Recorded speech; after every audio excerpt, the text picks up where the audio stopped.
Hi అండి. Welcome back to chef Virinchi. ఈరోజు మనం చాలా ఈజీగా బేకరీ స్టైల్‌లో డ్రై ఫ్రూట్ కేక్ తయారు చేసుకుందాం. చూడండి ఇంత స్మూత్‌గా వస్తదండి కేక్ మనకి.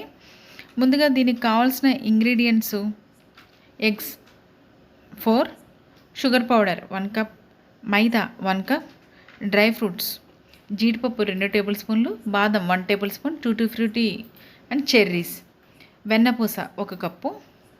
ముందుగా ఒక బౌల్ తీసుకుని అందులో మనం ఎగ్స్ బీట్ చేసుకుని వేసుకుందాం. ఇలా 4 ఎగ్స్ని కూడా అందులో బీట్ చేసుకుని వేసుకుందాం. ముందు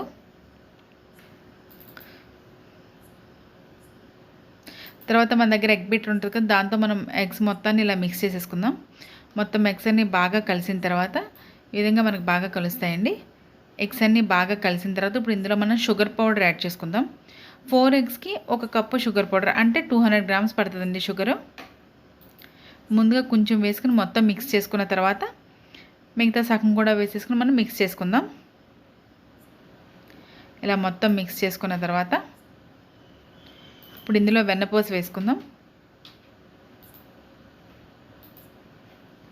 వెన్నపూస లేకపోతే బటర్ అయినా వేసుకోవచ్చండి. ఇది కూడా బాగా మిక్స్ చేసుకున్న తర్వాత వెనీలా ఎసెన్సీ ఒక 3 నుంచి 4 డ్రాప్స్ అండి. ఇది ఉంటే వేసుకోవచ్చు, లేకపోతే లేదు.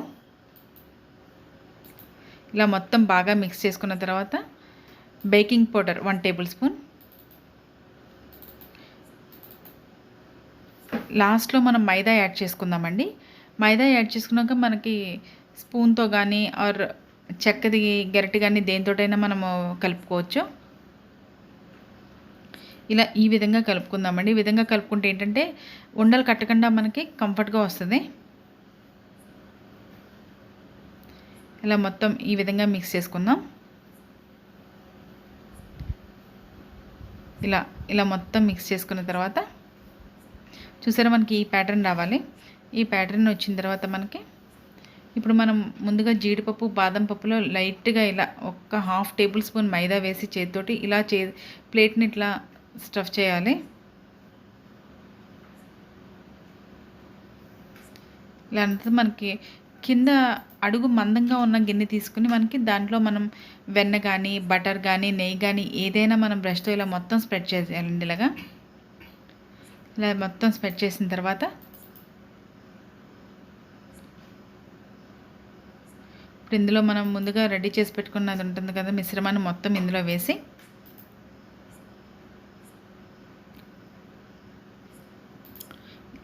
ఇలాంటి ఏంటంటే ఎక్కడైనా ఎయిర్ అనేది ఉంటే కూడా మనకి మొత్తం క్లోజ్ అయిపోయి నీట్గా వస్తుందండి కేక్.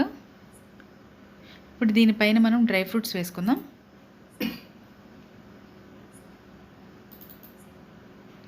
ఇలా మొత్తం డ్రై ఫ్రూట్స్ అన్నీ వేసుకుని ఇప్పుడు మనం స్టవ్ అంటించుకుని ఈ గిన్నె కన్నా కొంచెం పెద్ద గిన్నె తీసుకుని అందులో మనం అడుగు బాగానే ఇసుక కానీ ఉప్పు కానీ రెండిట్లో ఏదైనా ఒకటి వేసి మనం 1/2 అవర్ వెయిట్ చేసిన తర్వాత ఈ గిన్నె అందులో పెట్టి మనం మూత పెట్టేసేయాలండి. ఇది మనకి కేక్ రెడీ అవ్వడానికి 35 to 40 మినిట్స్ పడుతుందండి. కరెక్ట్గా టైం చూసుకుంటే మనకి 35 to 40 మినిట్స్ తర్వాత మనం ఇలా చూసుకుంటే మనకి నైఫ్ కానీ స్పూన్ కానీ ఏదైనా వాటికి అంటుకోకుండా వస్తుందండి. ఇది అలా వాటికి అనుకోకుండా వచ్చినప్పుడు మనకి కేక్ రెడీ అయిపోయినట్టు. తర్వాత స్టవ్ ఆఫ్ చేసుకుని మనం ఇలా ఒక ట్రేలోకి తీసేసుకోవచ్చు. ఇప్పుడు మనం దీన్ని ఇలా పీసెస్ కింద కట్ చేసుకుని సర్వ్ చేసేసుకోవచ్చు. ఇది ఇంట్లో అందరికీ చాలా బాగా నచ్చుతుందండి, పిల్లలకి పెద్దలకి అందరికీ. ఎస్పెషల్లీ పిల్లలకైతే కేక్స్ అంటే చాలా ఇష్టపడతారండి. ఇది ఇంట్లో ఉండే ఇంగ్రీడియంట్స్ కాబట్టి చాలా ఈజీగా కూడా మనం చేసి పెట్టేయచ్చు వాళ్ళకి. ఈ డ్రై ఫ్రూట్ కేక్ అయితే చాలా టేస్టీగా ఉందండి. మీరు కూడా ఒకసారి ట్రై చేయండి. ఇంట్లో పిల్లలకి పెద్దలకి అందరికీ చాలా బాగా నచ్చుతుంది. సేమ్ ఇదైతే బేకరీలో కేక్ తిన్నట్టే ఉందండి. చూడండి ఎంతో మెత్తగా వచ్చింది. సో చాలా ఈజీగా కూడా అయిపోతుంది కాబట్టి మీరు కూడా ఒకసారి ట్రై చేయండి ఇది.